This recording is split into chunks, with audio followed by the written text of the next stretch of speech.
if a new collection just happened to show up on your consumer, right? A new collection just came out of nowhere and you were never called, you never get a message, you never got nothing in the mail. This collection just showed up. There's a thing with the new law called the no parking rule. So after November 31st, 2021, this new law for the FDCPA went in effect, right? And it's called, and a part of that law is called the no parking rule. So your name goes there, the date, the collection agency name. Guys, let me ask you guys a question. Have you noticed that in my letters, I am addressing directly? Do you notice that I'm addressing directly the agencies and not the consumer reporting agency? Have anyone been taking note of that? Yes. It's very important that you comprehend the reason why. Remember, the consumer reporting agency reports information that they get. Remember this. So if we know who is supplying the information to them, all we need to do is what? Get to the source of the information. If we know the source, ladies and gentlemen, why are we going to fight with TransUnion, Equifax, and Experian when we know the source? Can I get a witness, somebody? If we know who's the source, we're not going to waste our time with TransUnion, Equifax, and Experian, because once the source deletes it, it is gone from everywhere. Does that make sense, ladies and gentlemen? All right. I don't see them fires in the chat. I swear, I'm going to end this Zoom real quick if I don't see these fires in the chat. So let's talk about this one, right? So this notice is to inform you that you have unlawfully reported an alleged debt to my consumer report. Under the new rule, Regulation F, which took effect November 30th, 2021, you, whatever the collection company name is, you're going to put them here, right? Have violated the FDCPA section 1006.30A and its new rule by parking this alleged debt on my consumer reports. Cease and desist the reporting of this alleged debt immediately, or I will escalate this matter to taking legal action. I have not given you written permission to put anything on my consumer profile, 15 USC 1681B2. Now, what makes this part so unique is the no parking rule is speaking about a collections company that just put a collection on a consumer report and they did not contact the consumer.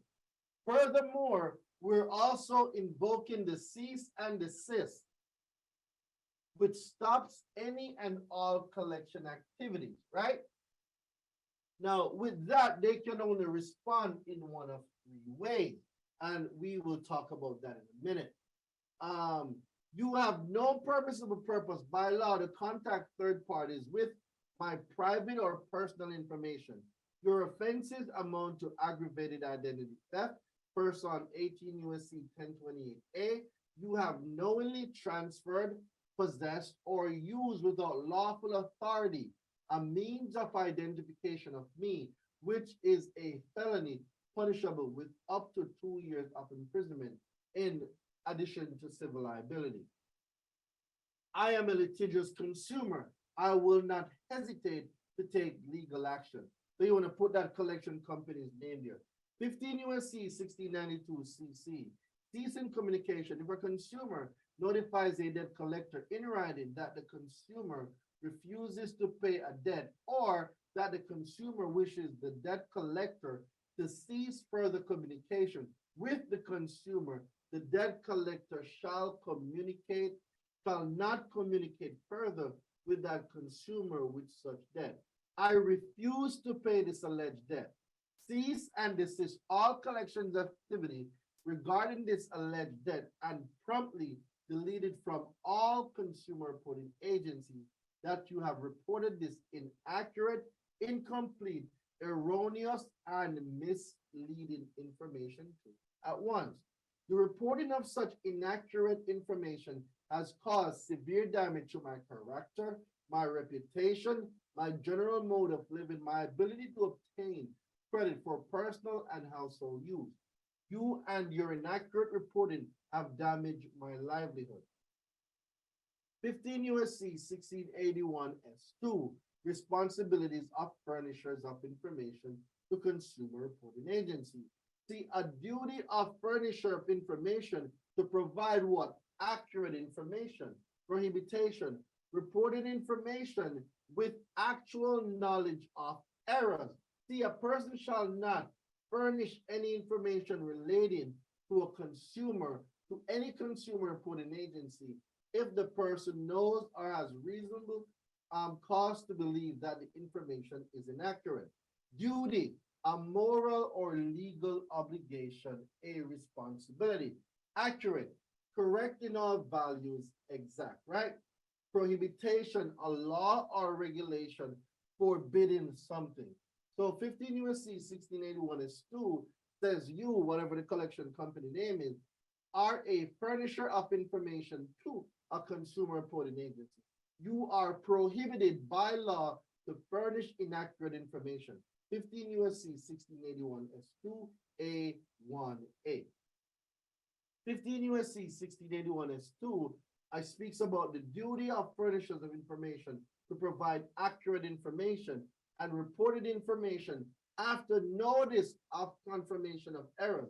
See, a person shall not furnish information relating to a consumer, to any consumer reporting agency, if one, the person has been notified. Remember, this letter is serving as what? A notice. This letter is notice, right? This is notice. This letter is notice that you have supplied. And number two says, the information is in fact inaccurate. In conclusion, I have shown you that you have been put on notice that you are reporting inaccurate information. The information is in fact inaccurate, right? The continued reporting of this inaccurate information is a clear violation of 15 USC 1681 S2 of your responsibilities as a furnisher of information. You have caused me and my family severe harm due to your negligence and inaccurate reporting. This is a final opportunity to cure and delete this erroneous, inaccurate account from my consumer report. You have 10 calendar days to delete this account from my consumer reports, or I will take legal action for consumer law violation under 15 USC 1681 N, 15 USC 1681 O, 15 USC 1692K.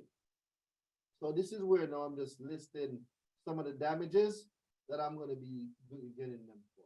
So it's important that we know when to send what letter. Not all collection letters are the same.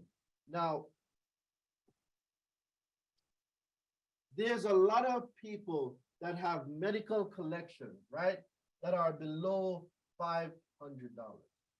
Now, it's important for you to know that if medical collections is below $500, there's a specific letter that you must send. Not all letters work the same. You can, the reason why a lot of people don't get, like, if you are here right now on this challenge, you're good. Why? Because I am showing you the information. There's a lot of people out there that are using generic templates, attempting to get collections deleted. There are different situations for each collection. Not all collection accounts work the same way. It all depends on each situation. Each situation is unique. You need to learn, and this is why being a part of the university is so important. You need to know when to use what letter and what each letter is being used for. Does that make sense, ladies and gentlemen? If that makes sense, say yes.